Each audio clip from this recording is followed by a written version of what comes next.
20 साल पेशा वराना तजर्बा रखने वाली आमना ताहिर ने अपने कैरियर में बहुत सी कामयाबियां हासिल की हैं और कई रुकावटों का सामना भी किया।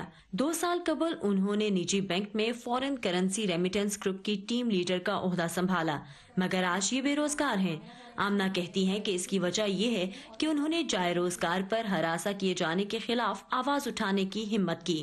फेसबुक पे रिक्वेस्ट भेजी, आपने डिक्लाइन कर दिया तो अब पीछे पड़ गए। तो मैंने थोड़ी सी हिम्मत पकड़ के उनकी रिटन कंप्लेंट कर दी, कंप्लेंट रजिस्टर हुई।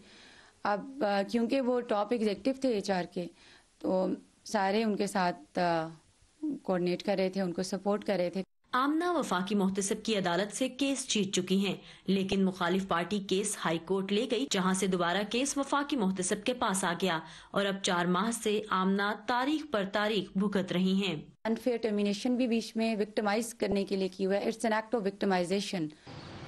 इन कानून के तहत किसी को हरासा करने वाले शख्स को जुर्माने, सालाना तरक्की की जब्तगी, ओहदे की तनज़ली और मुलाजमत से बरतरफी तक की सजा दी जा सकती है। इस पर अमल दरामद के लिए वफाक और सूबों में खातून मोहतसिब का इदारा मौजूद है।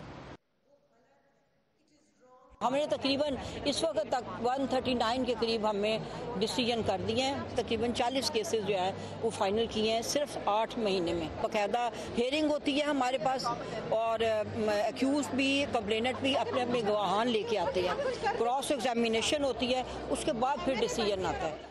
हुकूमती इदारों के अलावा कुछ गैर सरकारी तंजीमें हैं जो काम के लिए घर से बाहर निकलने वाली ख्वातीन की आगाही के लिए काम कर रही हैं। Women in struggle for empowerment नामी तंजीम खातून मोहतसिब इदारे के साथ मिलकर अब तक 4000 शिकायत कुनिंदा ख्वातीन को रहनुमाई फ्राहम कर चुकी हैं। अभी तक हमने 18 जिलों में ये काम किया है। सेक्सुअल हरासमेंट के लॉ के बारे में बातचीत की है, उसकी तादाद तकरीबन 40,000 के करीब है। 600 से ज़्यादा ऑर्गेनाइजेशंस हैं जिनको अभी तक हमने फैसिलिटेट किया है कि वो अपने इदारे के अंदर इस लॉ की कंप्लाइंस के हवाले से किस तरह काम करेंगी। हुकूमत पंजाब ने इन शिकायत के इंदराज को आसान बनाने के लिए हाल ही में खातून मोहतसिब मोबाइल ऐप का इफ्तिताह भी कर दिया है। आमना के लिए ये कानूनी सहूलतें एक नेमत जरूर हैं, मगर इनकी पेशा वराना जिंदगी तभी आगे बढ़ेगी जब मुतल्लिका इदारे केस का फैसला सुनाएंगे। I have to clear that stigma. मैं अपनी प्रोफेशनल लाइफ से उसको हटाऊंगी, तभी मैं किसी अच्छी कंपनी में दोबारा वापस जॉब भी कर सकती हूँ। किसी को बुरी नजर से देखने से लेकर दूसरे की मर्जी के बगैर उसे छूना या अपने अल्फाज से उनकी इज्जत मजरूह करना हरासा करने के जुमरे में आता है। Saman Khan, voice of America, Lahore.